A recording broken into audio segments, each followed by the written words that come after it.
জিনিস দেখো কি থাকে, এই যে এটা হচ্ছে যে একটা গার্ড, কেমন? আমি এই গার্ডটা উঠাই নামাই এইটাকে ফিক্স করব, ফিক্স করলে অতটুকু ডেপথেই বোনের ভেতরে এই বোন ম্যারো নিডলটা ঢুকে যাবে। দেখো পার্টসগুলো মনে থাকবে, ক্যানুলার, ট্রকার আর ট্রকারের মধ্যে একটা গার্ড, ক্যানুলার, ট্রকার, গার্ড। পাস করে। তাহলে bone marrow needle, aspiration needle, এটার নাম কি? Bone marrow aspiration needle. এটা আমরা ইউজ করি টু ডায়াগনোস লিউকেমিয়া, আইটিপি, মানে যেখানে যেখানে আমার হেমাটোলজিক্যাল ডিজিজগুলো থাকে, ঠিক আছে?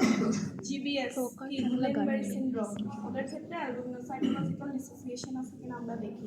কিছু হচ্ছে মেটাবলিক ডিজিজ আছে, যেমন গচার্স ডিজিজ, নিউম্যানপিক ডিজিজ, মেইনলি লিউকেমিয়া, তারপর জিবিএস, এগুলো কমনলি ইউজ হয় আর কি। মেটাবলিক ডিজিজগুলো তো আনকমন। তারপর হচ্ছে থেরাপিউটিক, আমরা কি করি, ওই লিউকেমিয়ার পেশেন্টদেরকে ইন্ট্রাথিক্যাল আমরা কেমোথেরাপি দিই, ঠিক আছে? লাম্বার পাঞ্চার নিডল দিয়ে, সরি আমি তো ইয়েতে চলে গেলাম, না বোন ম্যারোর হচ্ছে থেরাপিউটিক ইন্ডিকেশন হচ্ছে ওই যে বোন ম্যারো ট্রান্সপ্লান্টের সময় আমার লাগে, ঠিক আছে? এটা হচ্ছে এটা থেরাপিউটিক। তাহলে ইন্ডিকেশন, সাইড ইফেক্ট কি হতে পারে এটা ইউজ করার পর? লোকাল সাইড থেকে ব্লিডিং হতে পারে, হিমোরেজ হতে পারে, লোকাল সাইডে ইনফেকশন হতে পারে, কেমন? এগুলো হচ্ছে সাইড ইফেক্টস। তাহলে এটা সবাই পাস করো, দেখা শেষ করে। না, ও ইয়ে, এটা হ্যাঁ, এটা সাইজ আছে, সাইজগুলো তোমাদের লাগবে না, তোমরা শুধু আইডেন্টিফাই করবা, পার্টসগুলো লাগবে তোমাদের। হ্যাঁ হ্যাঁ, অ্যাসপিরেশনে তোমাদের কি মানে এটার সাথে স্টেশন থাকবে? আমাদের যেটা হয় এটা যাদেরকে আমরা করবো সাইটটা তোমাদেরকে জিজ্ঞেস করবে, মানে 2 বছরের নিচে বাচ্চাদের ক্ষেত্রে আমরা কোন সাইটে করব, ওদের ক্ষেত্রে হচ্ছে medial aspect of upper end of tibia, ঠিক আছে? আর 2 ইয়ার্সের বড় বাচ্চার ক্ষেত্রে আমরা হচ্ছে আইদার আমরা আইলিয়াক ব্রেস্ট অথবা ম্যানোগ্রাম স্টার্টিং, ঠিক আছে, অথবা রিপস, যে কোনো একটা সাইড থেকে করি, কিন্তু কমনলি করে হচ্ছে আইলিয়াক ব্রেস্ট থেকে। আর 2 বছরের নিচে বাচ্চা হলে আমরা দেখি হচ্ছে আপার এন্ড অফ টিবিয়া। পজিশনটা কি, যখন আমরা আইলিয়াক ব্রেস্ট থেকে করবো, বাচ্চাকে প্রোন হয়ে শোয়াবো, ওই জায়গাটা ভালো করে হচ্ছে এক্সেল দিয়ে স্ক্রাব করবো, তারপরে ডিসইনফেক্টেন্ট ইউজ করার পরে ওই আমরা প্রথম হচ্ছে ওই যে ওখানে যে গার্ডটা ছিল আমরা কতটুকু ঢুকাবো, ওইটা আগে গার্ডটাকে ফিক্স করব, ফিক্স করার পরে আমি অন্য নিডলটা ঢুকাবো, ঢুকাতে সাডেন আমার একটা প্রেশার রিলিজ হবে, প্রেশার রিলিজ হওয়ার পর আমি বুঝবো যে আমি ওই ম্যারোতে ঢুকে গেছি। ঢুকে যাওয়ার পরে আমার একটা 50 সিসি ডিপিএস লাগবে, কেন আমি ওই ম্যারোটা টানবো, হ্যাঁ? কারণ ম্যারো না টানলে তো আমার পরীক্ষা করতে হবে, ম্যারো মানে ওই লাল লাল কিছু ব্লাডের মতো জিনিস বের হবে ম্যারো, ওইটা টানার পরে এরপরে হচ্ছে আমি ম্যারোটা নিয়ে নেওয়ার পরে বোনার নেডলটা আবার সেট করে ফেলবো, ঠিক আছে? ওখানে ব্যান্ডেজ করে দেবো। এটাই হচ্ছে লিভেনের একটি, এটা আমরা সাইডটা লাগবে তোমাদের ক্ষেত্রে, ইন্ডিকেশন লাগবে, সাইড ইফেক্ট লাগবে, পার্স লাগবে, ঠিক আছে? খুবই ইম্পর্টেন্ট। হ্যাঁ হ্যাঁ, অবশ্যই লোকাল অ্যানেস্থেসিয়া দেবা, খুব ছোট একটা অপারেশন।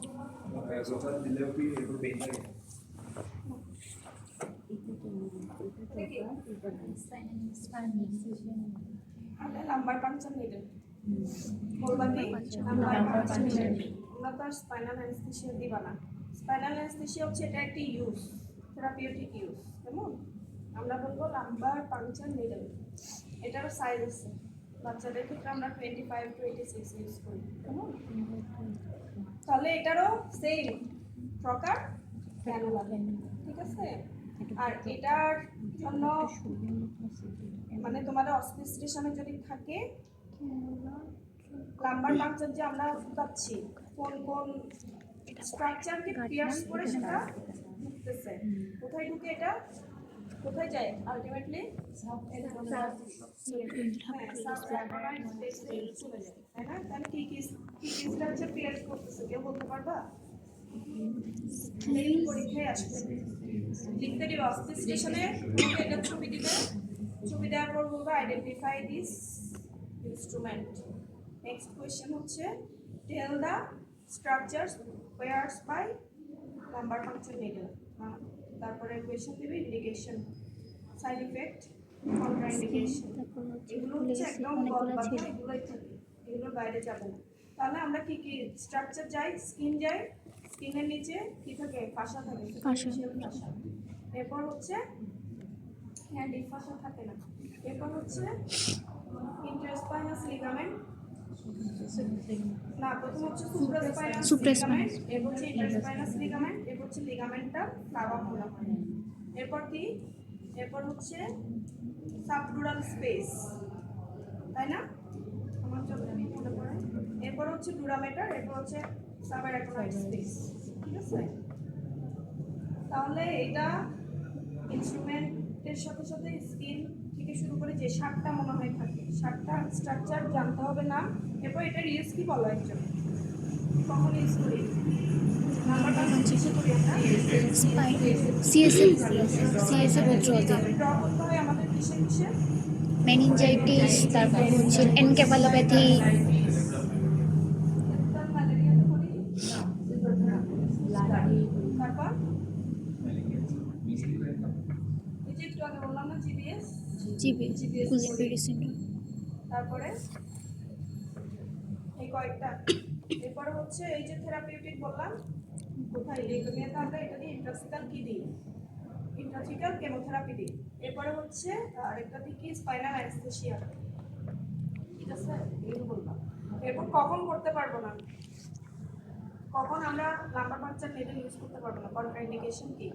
ব্লিডিং বা Bleeding disorder. যদি সিভিয়ারলি ইল থাকে, পেশেন্টের যদি ব্লিডিং ডিসঅর্ডার থাকে না, প্লেটলেট কাউন্ট থাকে, হ্যাঁ, platelet এর নিচে থাকে, তখন আমরা করবো না।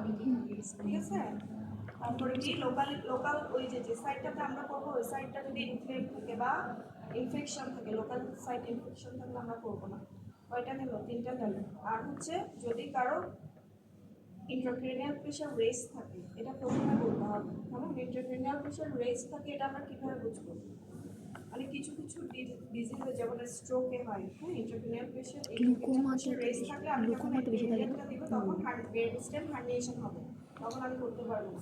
তাহলে এটার একটা সাইড ইফেক্ট কি? Brain stem herniation. কেমন যদি ওই সময় আমি ওর ইন্ট্রাক্রেনিয়াল প্রেশারটা আছে কি নেই এটা যদি না দেখে করি, এটার জন্য আমরা কি করি, বড় বাচ্চা মা বা বাচ্চা যেগুলো আমরা সিএসএফ স্টাডি করবো ওদের আগে অপথলমোস্কোপিক এক্সামিনেশন করে দেখি ওর রেস্ট রেসিপির কোনো ফিচার আছে কিনা। রেস্ট রেসিপির ফিচার কি? ওই যে অপটিক ডিস্ক আছে হ্যাঁ, আমাদের চোখে, বুঝছি, হয়ে যায়, এটাকে বলে প্যাপিলেডিমা। কেমন এটা আছে কিনা দেখি, ওটা যদি না থাকে তখন আমরা এটা করতে পারবো। আর যদি ওইটা থাকা অবস্থায় করি তাহলে একটা সাইড ইফেক্ট হচ্ছে ব্রেন স্টেম হার্নিয়েশন, কেমন খুব ডেঞ্জারাস। আর আরেকটা সাইড ইফেক্ট কি বলছি, লোকাল সাইডে ইনফেকশন হতে পারে, ওখান থেকে ব্লিডিং হতে পারে, কেমন পেইন হতে পারে, এগুলো হচ্ছে সাইড ইফেক্ট। তাহলে এটা গেল, এটা দেখবে কারো, কেউ দেখবে, এটা তো খুলতে পারতেছে না, দেখি না। ঠিক আছে, এই দুইটা কার্ড দেখি আমরা। বলতে এটা কি? TT আর এটা EPI হচ্ছে কার্ড, বাচ্চাদের ইপিআই কার্ড, হ্যাঁ। আর এটা কি? TT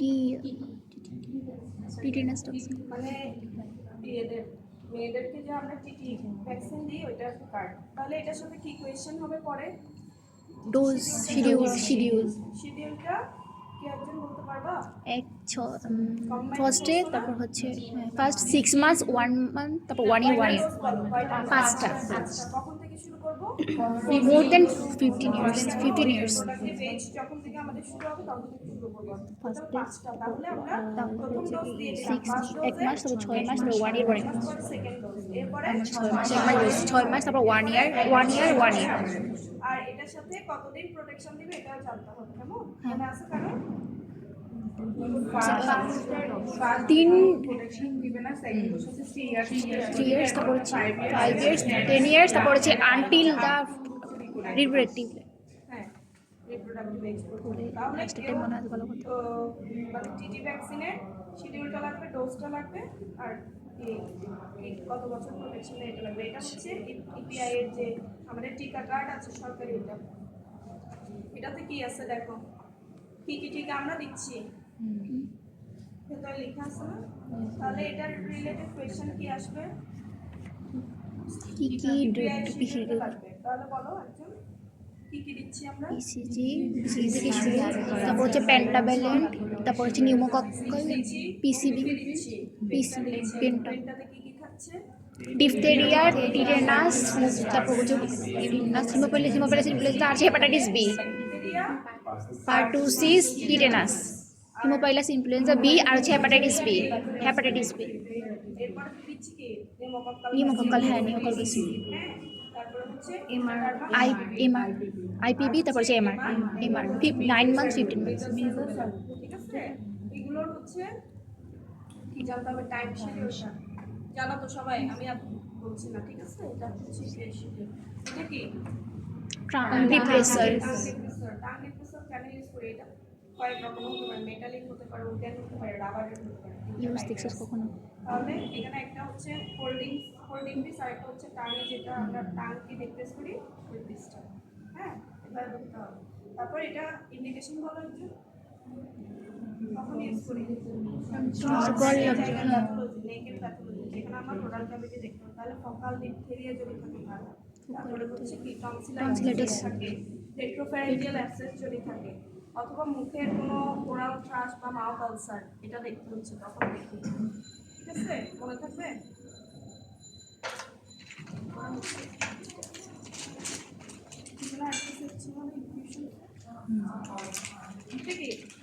ব্লাড ট্রান্সফিউশন, লাল রং দেখেই বুঝবো যে ব্লাড ইনফিউশনসে। দুইটার জিনিস দেখতে প্রায় একই না, তাহলে